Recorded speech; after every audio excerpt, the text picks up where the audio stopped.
I'll have this whole soap opera of I am so broke. I have no money. How did you get here? What happened? You are definitely aware, making the time every week to look at your financial picture and not just avoiding. You can have a practice that is amazing. You can have a practice that is financially healthy. Welcome to CEO Conversations, the private practice podcast. I'm your host, Brandy Mabra. This is your one-stop shop to learn the business side of your practice on a deeper level. On this show, we empower you to own your CEO status to scale your practice for growth, sustainability, and profit. Listen in as we talk about how to market your practice to gain more visibility, hire, build, and engage your ride or die dream team, create streamlined operations, and make financial decisions as a CEO. It's time to show up as a confident leader to create a practice and life you love. Let's get started. Welcome to another episode of CEO Conversations, the private practice podcast. And if you are feeling desperate about money, this episode is for you. So money can bring on so many different emotions. It can make you feel, let's just call it what it is. If the bank account looks good, we'll feel good. If the bank account looks bad, we'll feel bad. And when you're in business and you're trying to grow revenue and you're trying to make sure that your profit makes sense, or the amount of money that's left over after you pay for everything, there's so many emotions that are tied to it. Not to mention the money stories and the mindset and the financial habits that we've seen, over the years of either growing up. And especially I can speak from my perspective as a Black woman. Some of the things that I've saw is just crazy. And I've spoken about that on other podcasts. And so even in my journey, there's been so much that I've had to overcome from a money mindset perspective, the amount of money that I'm now seeing, and just having to manage that, making sure that I'm set up with the right CFO and partner as I'm navigating things. And even coming to the table with almost 2 decades worth of business management and leadership experience, I still struggle sometimes. And I'm still like, oh my gosh, like, why am I feeling this way? Or I'm getting attached to the result of what's in the bank account, right? And so there's so many things when it comes to money that can make it so complicated that we're going to talk about it. And especially as we're going towards the end of the year at the time of the recording, to the end of the year, going into a whole new year, I want to make sure that you're set up for success when it comes to how you're viewing your money, getting very clear on the financial goals that you have, and definitely recognizing that there is still some opportunity for you to end the year strong if you choose to, or there's definitely opportunity for you to step into 2025 with clarity. So this is going to be a what I call a quick and dirty episode, but we'll see how it goes.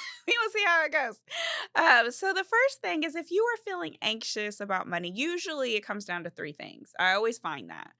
So the three things that it can come from is, what's your money story, right? So what is the episode that you're playing in your head about your financial situation?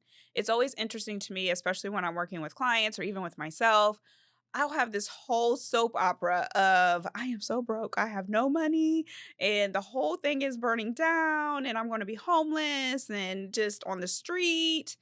And then I actually face my financial situation, or I'll look at the data and I'll be like, oh, I'm fine. It's not as bad as what I thought. Or, oh, it might not look the way that I want it to look, but at the end of the day, I'm an entrepreneur. You're an entrepreneur, really. And I can change this. I can fix this. I maybe need to make more money. Maybe I need to look at my expenses. But there will be this whole soap opera, TV show, let's win an Academy Award type situation happening in my head about my financial situation when it doesn't have to be that way. So that's number one. If you're feeling anxious, what is the story that you're telling yourself about your money? The second thing that I normally see is there is a lack of understanding when it comes to your numbers. So even if you have a P&L or a profit and loss statement, and this is where having the right financial partner is so important, because I have seen folks where they'll sit down with their accountant every single month and they will still sit up there and be like, I don't know how to make a decision. I don't know. Can I hire this person? I don't know. They will not know how to make any kind of decision based on what their numbers are telling them, or there's things that are happening inside of the practice that's interfering with their numbers, especially when it comes to key metrics. So if you are taking insurance, there's metrics that you need to look at when it comes to billing. If there's certain amount of visits and or appointments or encounters or sessions or whatever your revenue metric is for your providers where the schedules are not full, that's interfering. Whether if it's just looking at top line, so how much money is coming in, how many expenses am I paying for, and then what is the bottom line, how much money is left over, right down to the payroll that you're paying for your team, what you're paying for yourself, how much you're paying for your EHR system, like so many things. But you have to look at that. So, the number one thing is you have to face your financial situation and you have to understand if there is a lack of understanding when you're looking at these numbers. Like, if you're looking at these numbers and you're like, I don't know what to do with this, or I don't know what the next step would be, then you need to make sure that you're set up with the right person. So that's the second thing that I see is a lack of understanding. The third thing is a lack of clarity for the plan. So going into the new year, one of the things I'm telling all of my clients is that they need to sit down with their accountant to create a forecast and a budget. Like it is important. Like if you do not have a forecast for how much revenue you want to generate going into the new year, and you are not budgeting for your expenses, for the day-to-day operational expenses, and thinking proactively about the team members that you want to hire, if you want to give yourself a raise, if you want to move into a new building, if you need to maybe open up a new location, like all of those things need to start to be factored into your revenue. What I see is folks just wing it. There's this money in the account. I have X amount of dollars. Let me just go pay for this thing. Or I have X amount of dollars. Let me go ahead and make payroll and close my eyes and hope that it goes through. Or, oh no, I had this expense that I didn't even know was coming. And it's because there is no plan. So, whenever it comes to your money, there's two things that I say that money loves: structure and purpose. If you can give your money structure and if you have purpose for what is supposed to happen with that money, it makes things so much easier. And so, even with my financial situation, the more structure I have, the more clarity that I have, more understanding, more grace that I give myself because I'm learning.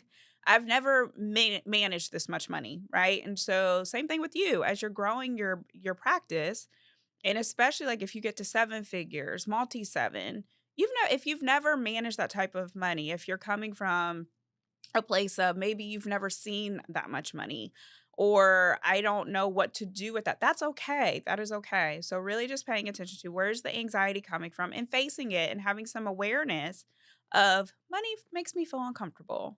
If you need deeper support, then I highly recommend for you to even go deeper with your money story. So if there's trauma that is around that, you need to work with a therapist around that. There are therapists who specifically dive into the financial piece when it comes to money. Just making sure that you're giving yourself grace as you're working through the financial situations. So let's start there. So if you're feeling anxious, now here are some things I want you not to do, because these are the mistakes that I see whenever people are like, I'm feeling anxious. I don't have any money, or I feel like I don't have any money. So let me go and get all kinds of creative with how I'm doing it. And they do things that aren't necessarily the right thing. So, first of all, going back to that plan, what needs to happen with revenue, right? And so looking at like back to basics, bare bones, are your schedules full? Let's start there. Do you have enough patients coming in the door to pay your bills?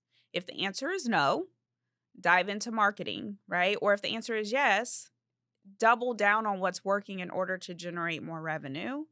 But do not come from a place of desperation. If you are in a place of desperation and you're feeling like I have to do all of the things, this is where bad financial decisions happen. This is the land of let me just kind of pull something out and see what works. And you don't want to do that. So, first go to your business and see what's the opportunity to bring in more money. And is there an opportunity for me to generate higher levels of revenue, right? If the answer is no, then now you're going to dive into like expenses, looking at some of those things. But do not fall like just a predator to some of the crazy things that can happen. So there's one thing that pops in my head called MCAs, and so it's merchant cash advances. Oh, I mean, there have been folks that we've worked with who have taken out these types of loans, and they are like the payday advances of businesses, right? So they will tell you if you're in this place of like, man, I wish I could have just maybe an extra $15,000, extra $10,000, extra $20,000, extra whatever, and it would make my life so much easier. Here comes an MCA, dangling like, here's an extra $12,000, here's an extra $5,000, here's an extra $10,000. But what they don't tell you is the amount of fees and interest that's on the other side of that, right? And so they will tell you payment plans. Here's what to look for: daily repayments, weekly repayments, more times than not, like your typical lines of credit or your typical business loans will be something that you pay on a monthly basis. The fees will not be extraordinarily high, and it's not going to bankrupt you, right? So if your cash flow is already off, if your money is not already right, if you're already anxious about your financial situation, an MCA is going to give you a short burst of relief, and then it's going to hurt you and you will feel just as anxious on the other side of it. It's really sexy to think about, oh, let me use other people's money. You see it all the time on social media. There's probably even videos that you can watch today. Use other people's money. Use someone else's money. Go find an investor. Go use a credit card. Go use a bank. I love using other people's money. I'm not telling you not to do it. What I will say is you need to tackle it with a plan. So if going back to the MCAs, like I could literally pick up my cell phone and I will see 10 different messages of people offering me but like tens of thousands, even millions of dollars. Just, hey, hi, here's this. You want some money? You want some money? Here's some money. I get emails. Here's some money. I get phone calls. Here's some money. So, like, when you look up my business is profitable. I do well financially. I'm not saying that I'm like like ready for the yachts and everything else too. But at the end of the day, being intentional about what you're planning to do with the money. So even going back to this, you get an opportunity for $10,000. It's not free money. Just because it's someone else's money, it's not free money. You still have to pay back that $10,000. And even with the MCAs, usually that $10,000, you're repaying it closer to $15,000. So if you're not prepared to pay back $15,000 inside of your business, then the $10,000 that you get on the other side of that might not be worth it, right? And so oftentimes what we'll see is like the P&L looks good, there's profit, there's money left over, but I feel so broke. And the reason why is because the extra $5,000 that you didn't plan to pay back is now dipping into your cash flow.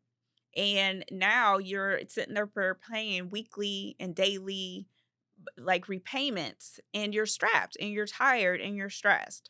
So please, if you are going to use other people's money, have a plan to pay it back completely. Same thing when it comes to if you work with a business banker, if it's just a credit card, like all of those things, fees, right? There's fees on the other side of it, whether if it's a small percentage or if it's a bigger fee. Just be prepared. So, what is the plan? What's the marketing plan? What's the accountability plan for the team? What do you need to do in order to set yourself up for success to be able to leverage the money that you have an opportunity to use and not put yourself further in the hole? So, do not do that. Do not move from a place of desperation. And that is the number one thing. Move from a place of intention. And why do you need the money? And then also going back to, how did you get here? What happened? Like, if you were in a place where money is tight, or if you're in a place where money doesn't make sense, how did you get here? What happened? And making sure that you're paying attention to all of that is going to be important when we're talking about the anxiousness that you feel. So here are some things that you can do. And I've already talked to some of this, but if you are like, I'm feeling like I need more money, or I'm feeling like the financial situation isn't on point, go to the business, look at the business, go back to what needs to happen financially for you to be good. And sometimes, we've talked about this on other episodes, but it's not an overnight thing. Money takes time to come into a business. Usually, once you even implement something to increase your financials or to change your financial situations, you won't see any change from 3 to 6 months. So forget about what you might be seeing on social media. You can change your financial situation in like 2 minutes or a week. No, like it takes time. 3 to 6 months, at least 90 days. That's a full quarter before you can maybe even feel a relief. When you're trying to do a complete financial overhaul, especially if it comes down to the business or like team or anything, that can take even more time. So, even with the practices that I've had to go in and fix, or the businesses that have needed to be re-engaged, like teams re-engaged and restructured, that takes time, like, that takes at least a year, sometimes longer, just depending on the magnitude of what's happening in that practice. So, financial situations don't happen overnight. Like, bad financial situations don't happen overnight, and you can't fix them overnight either. It takes time. You have to put in the right processes. So, the lucky part of this is that as entrepreneurs, it's easier for us to implement something in order to help our financial situation. So, you can get creative when it comes to the services that you provide. If you are recognizing your schedules are not being filled, then go and market. You can find a partner or a collaboration in order to generate more leads. You can do a short-term marketing plan. So those things can definitely be done in order to speed up your financial situation or to make more money. There might be times where you can recall or reactivate past patients. Everybody should have some type of cycle that they're implementing for touching base or being top of mind for when people go through things in their healthcare journey. Every specialty should have some type of way where they are recalling old patients, right? Even if they are in no longer need of maybe as frequent services, or if they're in a place of they're doing well, or maybe they were cured, it doesn't matter. There's still things that can happen. So being top of mind, either through like a really great nurture strategy. So email marketing is a really great way. So like an email newsletter. So a lot of our clients will help them implement that. Making sure that you are consistent when it comes to how you're showing up. So if it's a blog, that blog, if it's a weekly blog, that blog is coming out consistently every week. If it's social media, then you are consistently showing up on that whatever platform that you choose.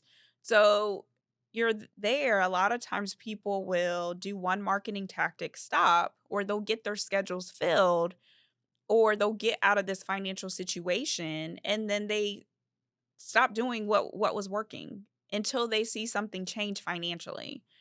You have to be in a place of having good processes and systems. So when we work with our clients, there's a three-phase approach that we implement inside of every practice when it comes to marketing. So we make sure that there's enough eyes on the business. We push our clients lovingly to make sure that there's more eyes on the business. The visibility is there. Sometimes you're doing research to know exactly what type of visibility that you need, just depending on what kind of specialty you have, how you help patients, how you're coming from a place of service, the type of providers that you have. And so the visibility has to be on point. The second part of this is you have to nurture that audience, right? You have to engage them. So if you go to a marketing event, you make all these great connections, but you never do anything with that, with either if you got emails or phone numbers or whatever, you never do anything with that. People forget, right? Same thing with like your referral network. One of the number one things that we always implement inside of practices is we make them find partners. Like, we're going to help you build your referral network. We're going to make you reach out to people and offer to some type of partnership, whether if it's a partnership on a workshop, or a partnership for a speaking event, or if it's a partnership for just a normal event, a community event, whether if it's a partnership going live on Instagram, whatever, or it's just going to be where you need to have some type of referral network and some type of partnerships. And when you get those folks in your world, then you have to do something with it, right? So you have to make sure that you're reminding them of how you help, the ways that you help, the fact that you have providers who are ready and willing to be of service. All of that matters. So once you get enough eyes on your practice, once you've engaged in nurturing, you're building that relationship, The third thing that you have to do is you have to remind people, hey, we're here to help. Hey, book your consultation. Hey, book your appointment. And you have to be in that cycle every single day, every single week, every single month, every single quarter, every single year. You get it. So making sure that you're setting yourself up so that way revenue is consistent. Sometimes people are just doing too much, right? So if you can have a system of where you're making sure that the revenue is coming inside of your practice on a consistent basis, you're aware of what's happening with that revenue once it's inside. You have the right financial partner for how you're, even with like compensation models or the expenses that you're paying for. You are definitely aware, making the time every week to look at your financial picture and not just avoiding. You can have a practice that is amazing. You can have a practice that is financially healthy, but you have to be consistent and you have to be very aware of where your anxiety is coming from. So that is your episode for today. So making sure that you're setting yourself up for success when it comes to your practice and just being honest with yourself. It's okay for you to say, I feel uncomfortable. It's okay for you to say, this is hard for me. Or it's okay for you to say, there's a lot of trauma that I'm trying to overcome as you're navigating your financial situations. There's so much, but at the end of the day, I have the confidence that you're going to be able to do it. I know that once you look at it, it's going to be so freeing, regardless of what's happening. If you face it, you'll feel better, but it's not fair to you and for the purpose that you have to sit there and just feel anxious about your money and think that you cannot do this work. You can do this work, but it takes time. So I hope that this is helpful. I hope make sure you take some notes, write down your tips, and I will talk to you guys next time. Bye. Thanks for listening today. I hope you enjoyed the episode and it empowers you as the CEO of your practice. If you enjoyed the podcast, please make sure you subscribe, share the message, and leave a review.